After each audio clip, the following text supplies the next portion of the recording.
What's going on, guys? BASSFZz here, and I got a request to do a video about celibacy and how it can help overcome divorce. And I thought that was actually a really interesting topic. I thought it was a great topic. Since I'm always chatting about slut shaming and promiscuity, maybe I should talk about the pendulum and swing it in the other direction. Alright, so celibacy. What is celibacy? Celibacy and abstinence are closely related. It is, I think, actually, no, abstinence is abstaining from having sex, or abstinence is abstaining from doing anything. Usually, when people say abstinence, they're referring to sex. Excuse me.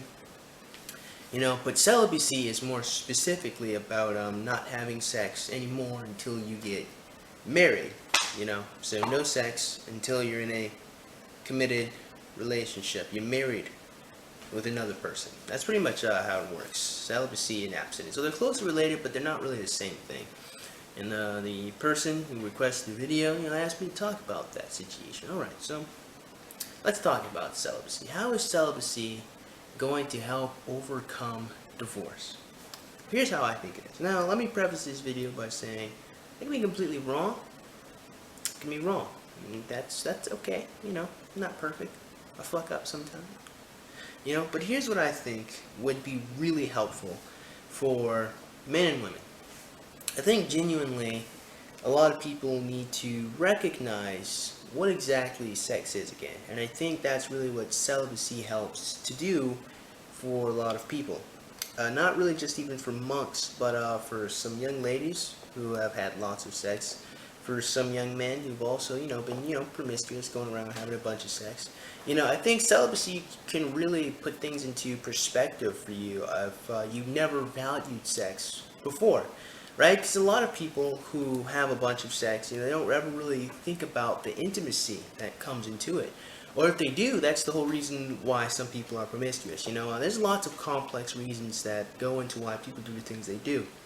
And with the celibacy, when you actually think about how intimate sex really is with another person, you really start to value it a lot more. And I think that's what would really help a lot more people stay closer together with their husband or with their wife. Because if you really think about, how powerful sex is, not even just, the chemicals and all that stuff that happens that binds you with another person, but the fact that you can create another human being out of it, that wisdom is going to tell you to maybe you should think about who you should have sex with.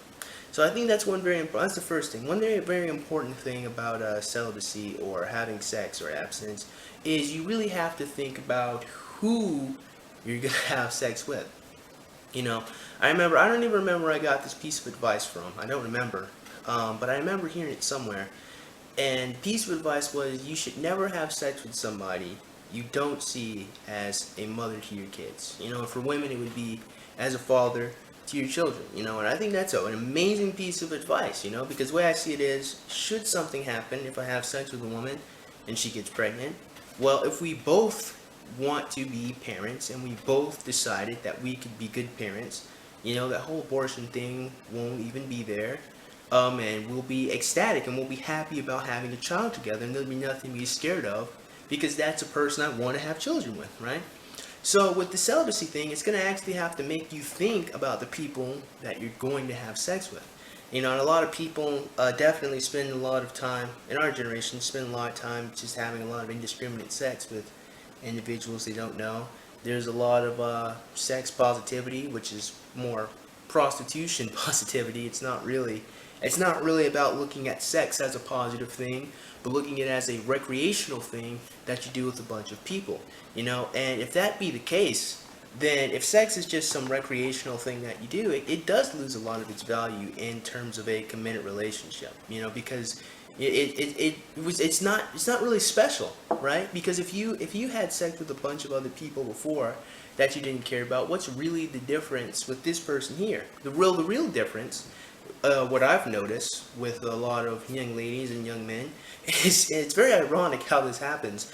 I've noticed a lot of women will actually be very promiscuous. They'll have a bunch of sex with no good guys, and then they choose to become celibate, and then they make the good person wait to have sex with them, which is strange, because it shows that the people who didn't give a fuck about you had much easier time access than someone who genuinely cares. So it does kind of seem like sometimes it's almost like you're being punished for being a good person, but I guess I wouldn't even say punished, because in all honesty, with some wisdom, you should take some time to really learn and love and grow about, and really learn and grow with another person, really care about them.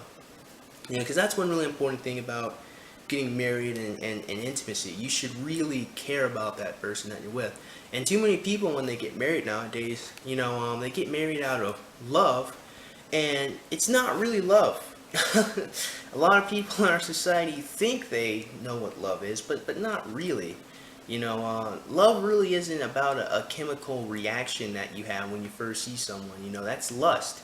A lot of people really confuse positive emotions and lust with each other. And lust is a very detrimental emotion.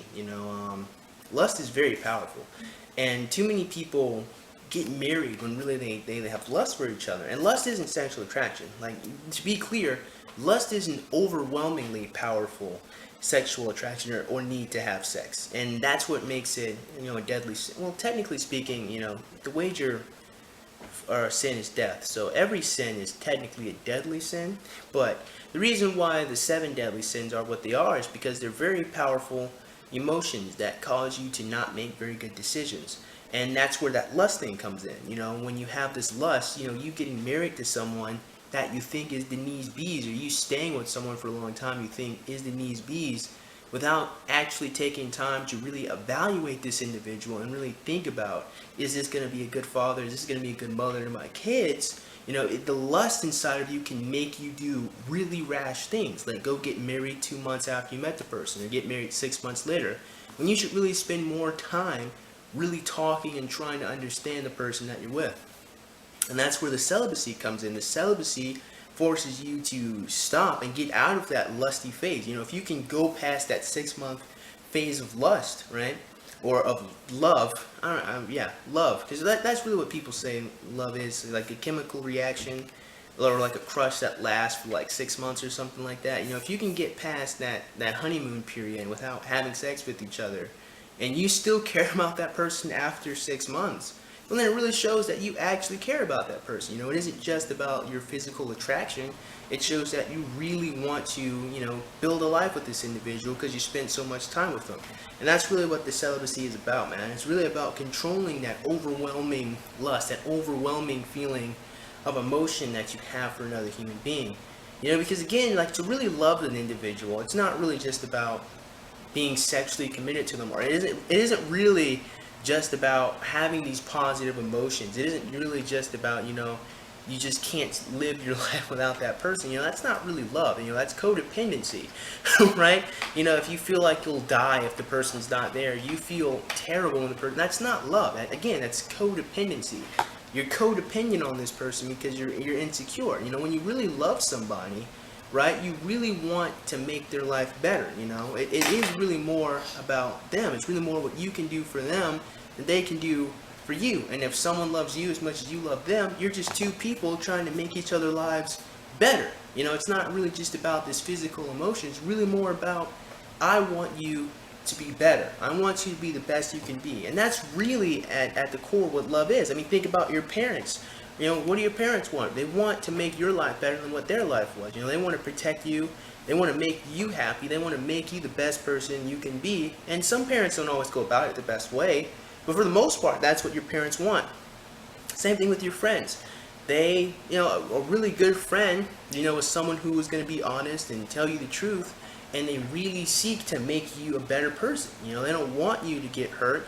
So they might say something that might hurt your feelings, but the point is to make you better, or to make you think about your life, and to make you look at things with wisdom. And that's really what the emotion of love is. And too many people don't really think about, the desire to make someone else's life better. They think about the feelings that they get when they're around this person. That's really lust. So that's where the celibacy comes in. It's you're tempering yourself and you separating yourself from the physical side, or the physical drive to that person, long enough to really see if you actually want to be with that person. And so that way when you get married, you're married to someone you actually enjoy being around. Because again, when you're stuck in that honeymoon phase, again, like I said, all those chemicals kind of block your receptors. You can't really see what the person's really like until after time has passed. So that's why you have to spend a lot of time with the person, because my dad always told me, when you really date somebody, you're really dating their representative, right? No one is normally very honest and upfront with who they actually are when you first meet them. Excuse me. And so, because everyone's always putting on this front, this facade, of course, for a long time, they're gonna look like a great person. And I know I had a couple of conversations with a female friend of mine. She told me that some guys that she'd been with started off really nice, started off being really nice and great people, but over time they just ended up just trying to use her to just trying to have sex with her, and just, they just wanted to have her there as a booty call kind of thing going on there, right? And so that happens. A lot of people do wear this mask and put on a facade of being a good person, of being a much better person than they actually are. So there's that truth there too. Again, that's where the celibacy comes in. That way you can't fall into a trap like that, because if the person really cares about you and he really does love you, then it wouldn't matter if he can't have sex with you right now. He would just rub one out, right? And it wouldn't matter if you can't have sex with her, she'll just buy a vibrator, right? When you really care about that person, you don't really need to touch them all the time. Like, think about with your friends, you don't have to touch your friends all the time, right? When you really care about the people you spend time with, you really care about them. So when you're in a marriage, that physical attraction there, that's like a bonus, right? And actually, the more you care about the opposite person from the opposite sex, the more you care about them, the more physically attracted you feel to that person at the end of the day. And also, celibacy can also end up building up a lot of sexual tension between you two.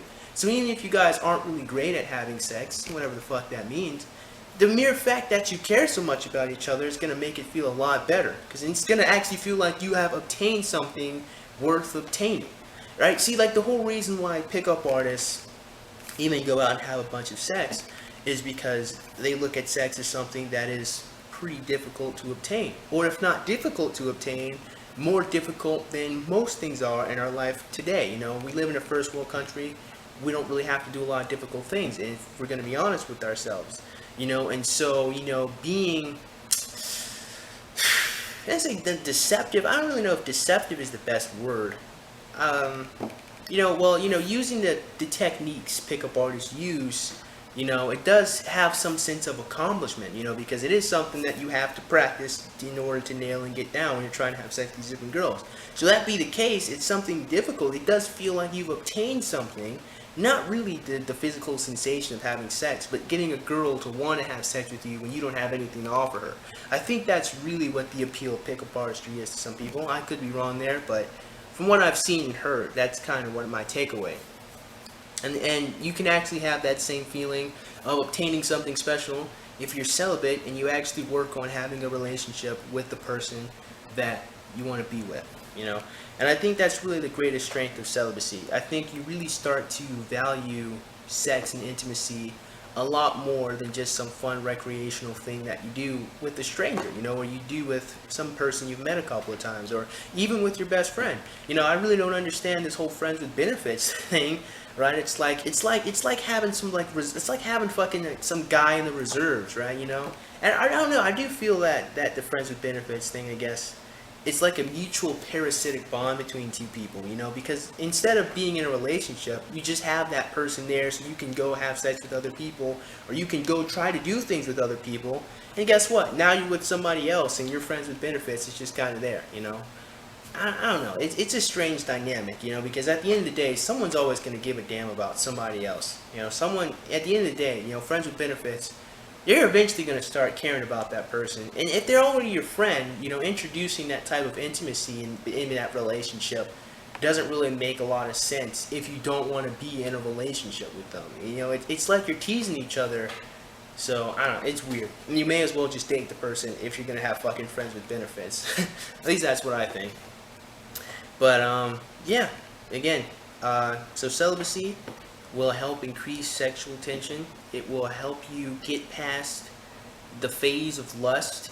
That way when you get past that phase of lust, not actually loving someone, but just wanting to have sex with them, you can actually see the person for who they are. You can actually see their real personality, because eventually a person can't keep the act up forever.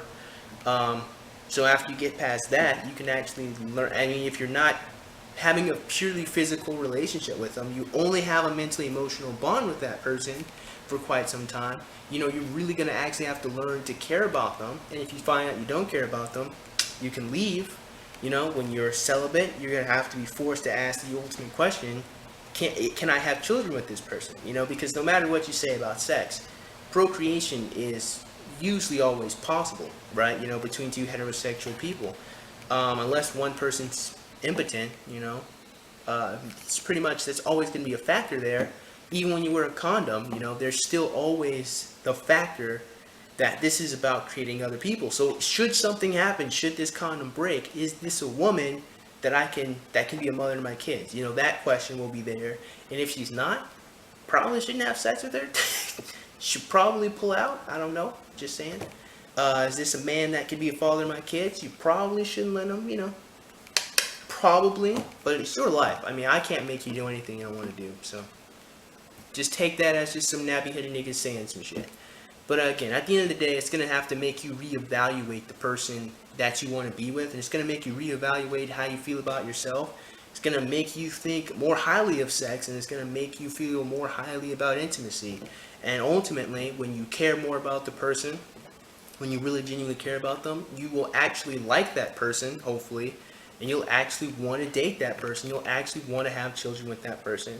And that is where the divorce will probably not be a factor, because you would have spent so much time trying to really evaluate this individual and learn about them, so that way you won't end up having a whole bunch of surprises that turn you off. You know, once you get past the phase that is lust, and you really can gauge whether you care about this person or not, I think that's really where a lot of divorce and a lot of marriages, well, a lot of divorce won't happen, and a lot of marriages will become stronger and tighter, because you would have actually learned to grow and care about this person. So it's pretty much all my thoughts about celibacy and sex and all that for today's video. Hopefully I have made the person who requested this video happy with what I have said. And with that being said, man, I certainly hope you guys enjoyed today's video. And if you did, man, go ahead and click that like button. Go ahead and click that subscribe button. Comment in the comment box below. And as always, have yourself a great day. I will see you cool cats soon. Adios.